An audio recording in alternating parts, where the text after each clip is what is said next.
All right, everyone. Welcome to the 2024 SEC Baseball Tournament Game 10 post-game press conference. Joined by Texas A&M head coach Jim Schlossnagle, along with SEC Freshman of the Year Gavin Grahovac. In a moment, Coach Schlossnagle will give us an opening statement, and then we'll take questions just for Gavin, please. Marlon and Seth have wireless microphones, so please wait to be called on and identify yourself before asking a question. Coach, if you can give us an opening statement. Yeah, congratulations to Tennessee. I thought they played outstanding. We knew the lefty, the starter, and Causey were going to be a lot to deal with. We couldn't match them either on the mound or gave up a lot of free bases, walks, threw the ball around the field. Gavin swung the bat well enough to keep us in the game, keep us close, but Tennessee outplayed us for sure. So best of luck to them the rest of the way. All right, we have questions directed to Gavin. Please raise your hand. Right here in the front, on the left. Joe Healy, D1 Baseball. What makes Causey such a tough at bat? Arm slot, movement, something else? What do you think? I mean, yeah, a lot of movement on his ball, throws from a different angle. You don't see it every day, so it's hard to work on it any time you have. But guy's got good stuff, and he overpowered us today. Next one for Gavin. All right, in the back right.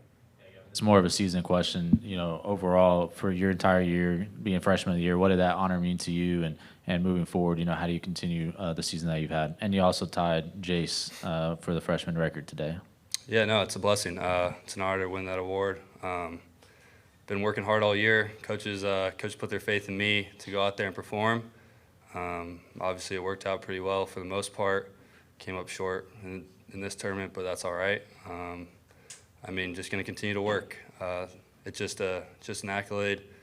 Doesn't affect how I play the game, how we win or lose. So, just got to go out there every day, continue to compete, hopefully win some ball games. Right here in the front left for Gavin. What do you expect the message to be from your coaches, the veterans on the club, about flushing this, moving on to obviously bigger things you've got coming up next couple of weeks? Continue to work hard. Continue to play the game. Coach never really has words of discouragement. So, he's going to continue to tell us to work hard, continue to keep going. It's a long season. We've played well a lot of the season. We've had a rough few weeks, but, we're still the Aggies, and we're going to continue to play Aggie baseball. Any more for Gavin? If not, Gavin, thank you for your time. Thank you. Good luck the rest of the way. All right, if you have a question for Coach, please raise your hand. Here on the front left.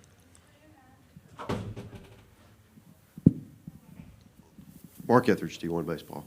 Slosh, wasn't a whole lot to gain this week. Wasn't a whole lot to lose either, other than, from a regional standpoint. How do you approach it, and is it all about the future, or are you trying to do some things this week maybe differently than in the past? Man, I wish I had an answer for that. You like to think that your team is super motivated to win, whether you're playing freaking ping pong or rock, paper, scissors, or a baseball game in the SEC tournament. It's so fun to be here. Like, nobody wants to go home.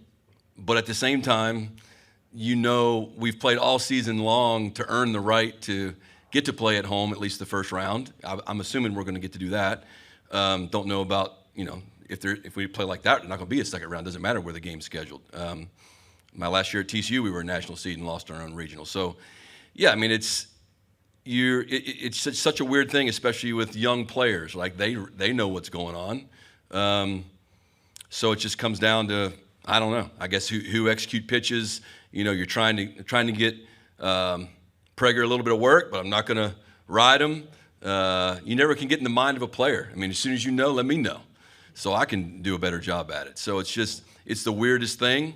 I know how I feel. Like, I'm ultra competitive, but I don't get to play. So, it feels, losing these games feels as bad as any game to me. Winning never feels as good as losing feels bad to me. I don't know how it feels to them. We'll find out. But yeah, it's. There's much better coaches than me. 2015. I've talked about this before. At TCU, I think we won the league, and we went 2-0 in the regional. 2-0 in the conference tournament. And the first text message I had after the game was from Aggie, and he said, "This is the best thing that ever happened to you." Didn't feel that way, but we ended up in Omaha again, for the second time. That was number 2 of 4 in a row. So we definitely need to get home. We obviously play better at home. The 12th man is real, and we've earned the right to do that, at least the first round. So maybe that'll be what gets us over the hump. But 3 of the last 4 weekends we've been on the road and haven't played very well, and so we've earned the right to play at home. Maybe that'll get us going. On the second row on the left. You alluded to this a little bit, Coach, but I have to imagine you and Max had a lot of conversations this week just about things like how long you want to go with Prager, how you want to use Tanner Jones. Yep. Was that kind of the biggest piece of, Yep. of moving pieces for you? Yeah, it was. We knew we wanted Prager's the kind of guy that needs to throw. Sadeo's the kind of guy that can probably do better with rest. So, had we played a game tomorrow, probably would have thrown Shane out there for a little bit. But again, I think you play the whole regular season, and when you, especially in this conference, when you earn the right to get to play at home, then you want to make sure that you're ready to go. And I've watched a lot of these press conferences over the years, long before I was in the league, and I remember Coach Corbin saying one time, "I just can't wait to play somebody that's not in the SEC." And that's not a disgrace to another conference school. There's plenty of great teams out there. It's just everybody in this league, you just know each other so well, and you get exposed on the things you can't do well, and it's just relentless. And especially a team like Tennessee. And we've played Arkansas and Tennessee each of the last 2 weeks, and those are 2 great teams. And when you're scuffling a little bit, there's no room for you to come out of it. Front row on the right. Mike Wilson, Knoxville News Sentinel. What makes that opener piggyback combination of Stamos and Causey so effective for Tennessee? Well, they've been doing it all year, right? Frank Anderson they're as good as there is in the country at what they do. So, you try to prepare for both, but you can't really, because they're so different. And with the level of pitching they have over there, it's awesome. It's not awesome when you're in the other dugout, but it's awesome to see how they just create a different look, right? And we try to do that some as well, but that's a tough duo, man. You can't. It's really tough to prepare for. Third row on the left. Kevin Skarbinski with the SEC blog. I think the total for the week now is 32 home runs in this event. The record is 36. Wow. And there's still 7. The record here is 36. There's still 7 games left. Can you put Wow. your finger on why so many balls are flying over the wall? Yeah, I haven't. This is only my 3rd year here, so it's hard for me to speak to that. Not been in the league for a while. I think it's really the game now across the country, especially post-COVID. The players are so good. Christian Moore won the Triple Crown in our league and wasn't the Player of the Year in the conference. Is that true? Mm-hmm. Come on. What are we doing?